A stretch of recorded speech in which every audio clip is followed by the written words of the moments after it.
नमस्कार दोस्तों, एक बार फिर से हमारे चैनल जोहार झारखंड टेक में आपका बहुत बहुत स्वागत है। और दोस्तों, आज की इस वीडियो में हम लोग बात करेंगे बाल विकास एवं शिक्षा शास्त्र के टोटल 20 क्वेश्चंस की, जो कि आपके आने वाले जेटेट और सीटेट परीक्षा के लिए बहुत ही महत्वपूर्ण होंगे। तो दोस्तों, अगर आप हमारे चैनल में नए हो तो इस चैनल को जरूर सब्सक्राइब कर ले, ताकि ऐसे ऐसे लेटेस्ट जो मॉडल पेपर है ये आपको हमेशा मिलते रहे। तो चलिए दोस्तों, वीडियो को स्टार्ट करते हैं। देखते हैं पहला क्वेश्चन क्या है। पहला क्वेश्चन है, निम्नलिखित में से कौन सी बुद्धि परिभाषिक नहीं है? बुद्धि कार्य करने की एक विधि है, बुद्धि ज्ञान अर्जन करने की क्षमता है, जीवन की अपेक्षाकृत नवीन परिस्थितियों को अपना सामंजस्य करने की व्यक्ति की योग्यता ही बुद्धि है, और लास्ट ऑप्शन है, राजनीतिक, आर्थिक एवं सामाजिक शक्ति प्राप्त करने के लिए एक प्रयुक्त युक्ति बुद्धि है। तो दोस्तों, इसका सही आंसर क्या होगा? इसका सही आंसर हो जाएगा ऑप्शन नंबर 4, यानी राजनीतिक, आर्थिक एवं सामाजिक शक्ति प्राप्त करने के लिए प्रयुक्त युक्ति बुद्धि है। दूसरा क्वेश्चन है, अनुकरण दूसरे व्यक्ति के बाह्य व्यवहार की नकल है, किसका कथन है? रेबन, डमविल, रॉस या मैकडूल? तो दोस्तों, इसका सही आंसर हो जाएगा ऑप्शन नंबर 1, यानी रेबन। तीसरा क्वेश्चन है, आप अपनी कक्षा में बच्चों के बौद्धिक विकास में परिपक्वता लाना चाहते हैं, इसके लिए आप निम्न में से किसका चुनाव करेंगे? बच्चों के समझ आने वाली समस्याओं को सुलझाने में उसकी मदद करेंगे, बच्चों को खूब गृह कार्य देंगे, बच्चों को कक्षा कक्ष में चुपचाप बैठने को कहेंगे, और लास्ट ऑप्शन है उपर्युक्त सभी। तो दोस्तों, इसका सही आंसर हो जाएगा, बच्चों के समझ आने वाली समस्याओं को सुलझाने की में उनकी मदद करेंगे। चौथा क्वेश्चन है, आपकी कक्षा में एक छात्र कक्षा में काफ़ी बात करता है, आप उसके विषय में पता करते हैं तथा पाते हैं कि वही छात्र अपने घर पर बहुत ही कम बात करता है, तो आप उस छात्र के विषय पर निम्न में से क्या विचार देंगे? पहला ऑप्शन है, विद्यालय प्रत्येक समय बच्चों को खूब बातें करने का अवसर देता है, शिक्षकों की यह मांग है कि बच्चे विद्यालय में खूब बात करें। तीसरा ऑप्शन है, उस बच्चे को उसका घर पसंद नहीं है। लास्ट ऑप्शन है, उस बच्चे के विचारों को विद्यालय में मान्यता मिलती है। तो दोस्तों, इसका सही आंसर क्या होगा? इसका सही आंसर हो जाएगा ऑप्शन नंबर 4, यानी उस बच्चे के विचारों को विद्यालय में मान्यता मिलती है। पांचवा क्वेश्चन है, प्राकृतिक पर्यावरण का प्रभाव अधिगम की दशा को प्रत्यक्ष रूप से प्रभावित करता है से तात्पर्य है? पहला ऑप्शन है, जलवायु तथा वायुमंडलीय दशाओं का योग बालक की बौद्धिक निष्पत्ति तथा सृजनशीलता पर गहरा प्रभाव डालते हैं।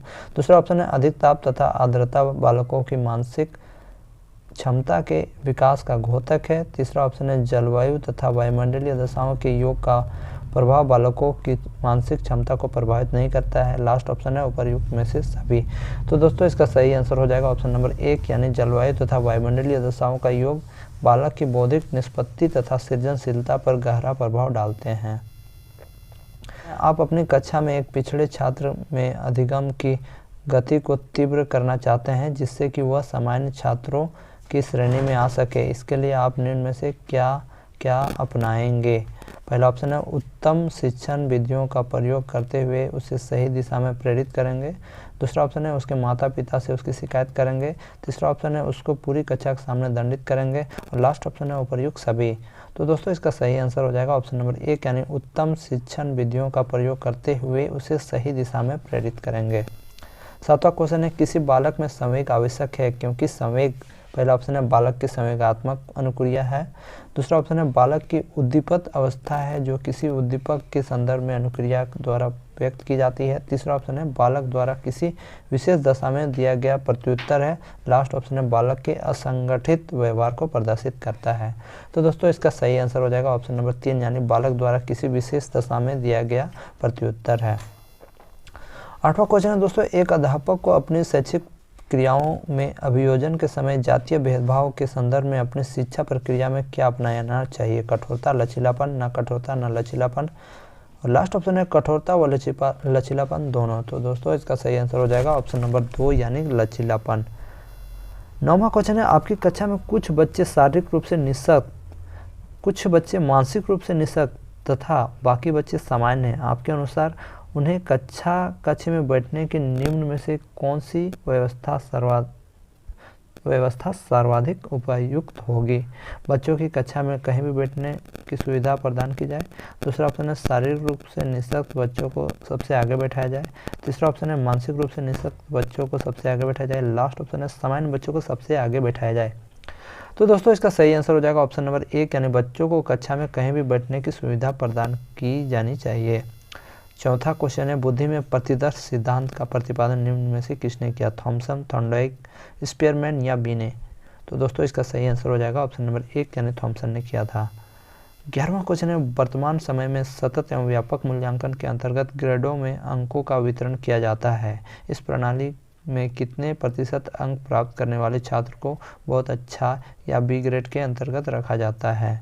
90 से 100%, 56 से 74%, और तीसरा ऑप्शन है 75% से 89%, और लास्ट ऑप्शन है 35 से 55%। तो दोस्तों इसका सही आंसर क्या होगा?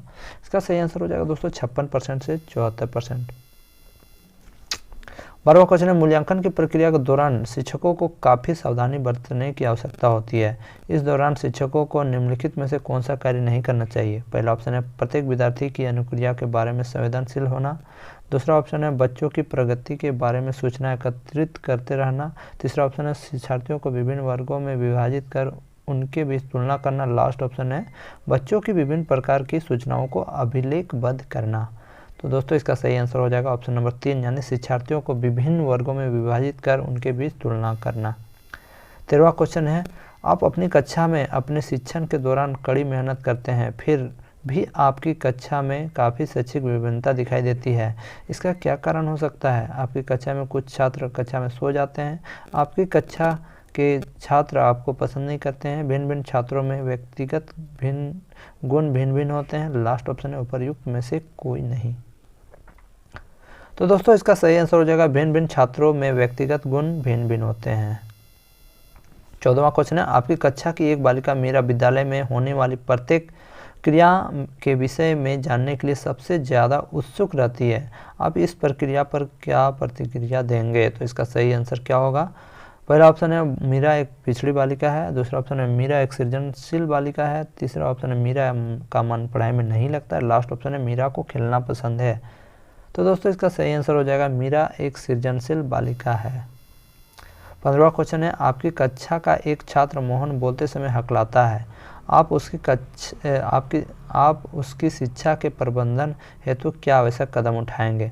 उसमें अध्ययन की गलत आदतों पर नियंत्रण कराएंगे, प्रधानाचार्य से उसकी शिकायत करेंगे, उसको कक्षा से बाहर जाकर पढ़ने को कहेंगे, या लास्ट ऑप्शन है विशेष शब्दों के उच्चारण को उससे एक बार में ही पढ़ने को कहेंगे। तो दोस्तों इसका सही आंसर हो जाएगा ऑप्शन नंबर 1 यानी उसमें अध्ययन की गलत आदतों पर नियंत्रण कराएंगे। 16वां क्वेश्चन है, यदि आप अपनी कक्षा में बच्चों को यह भावना जागृत करना चाहते हैं कि उन्हें विद्यालयी उपलब्धियों में सफल होना चाहिए, तो इसके लिए आप उनमें से क्या उपाय अपनाएंगे? बच्चों की बौद्धिक क्षमता का विकास करेंगे, बच्चों का मार्गदर्शन उचित दिशा में करेंगे। तीसरा ऑप्शन है अपने शिक्षण में उचित विधियों का प्रयोग करेंगे। लास्ट ऑप्शन है उपर्युक्त सभी। तो दोस्तों इसका सही आंसर हो जाएगा ऑप्शन नंबर 4 यानी उपर्युक्त सभी इसका सही आंसर होगा। 17वां क्वेश्चन है, किसी बालक की समस्याओं के विषय में पता लगाने के लिए कम उपयोगी मनोवैज्ञानिक विधि है? प्रयोगात्मक विधि, निरीक्षण विधि, परीक्षण विधि या व्यक्तिगत इतिहास विधि? तो दोस्तों इसका सही आंसर क्या होगा? इसका सही आंसर हो जाएगा ऑप्शन नंबर 3 यानी परीक्षण विधि।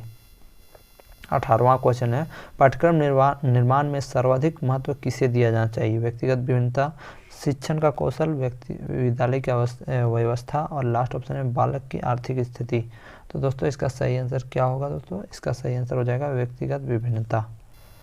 19वां क्वेश्चन है, अधिगम के संदर्भ में शिक्षा शास्त्रियों एवं मनोवैज्ञानिकों ने विभिन्न प्रकार की परिभाषाएं दी हैं। इन परिभाषाओं के अनुसार अधिगम डैश चलने वाली निरंतर प्रक्रिया है। तो इसका सही आंसर क्या होगा? दोस्तों इसका सही आंसर हो जाएगा जीवन पर्यंत चलने वाली प्रक्रिया है, यानी ऑप्शन नंबर 1 सही होगा। 20वां क्वेश्चन है, बालक अपने चारों ओर जिन वस्तुओं और परिस्थितियों को देखकर जो चिंतन करता है वह होता है, क्या होता है? तार्किक चिंतन, प्रत्यात्मक चिंतन, प्रत्यक्षात्मक चिंतन, और लास्ट ऑप्शन है कल्पनात्मक चिंतन। तो दोस्तों इसका सही आंसर क्या होगा? इसका सही आंसर हो जाएगा ऑप्शन नंबर दोस्तों इसका सही आंसर हो जाएगा ऑप्शन नंबर 3 यानी प्रत्यात्मक। दोस्तों बालक अपने चारों ओर जिन वस्तुओं और परिस्थितियों को देखकर जो भी चिंतन करता है वो प्रत्यक्षात्मक चिंतन होता है। तो दोस्तों ये थे आज के 20 क्वेश्चंस। इसके बाद भी मैं हमेशा वीडियोज अपलोड करता रहूँगा। तो दोस्तों आप हमारे चैनल को सपोर्ट करो तथा दोस्तों के साथ अधिक से अधिक शेयर करो। दोस्तों आज की वीडियो में बस इतना ही, मिलते हैं एक न्यू वीडियो के साथ, तब तक के लिए जय हिंद, जोहार झारखंड।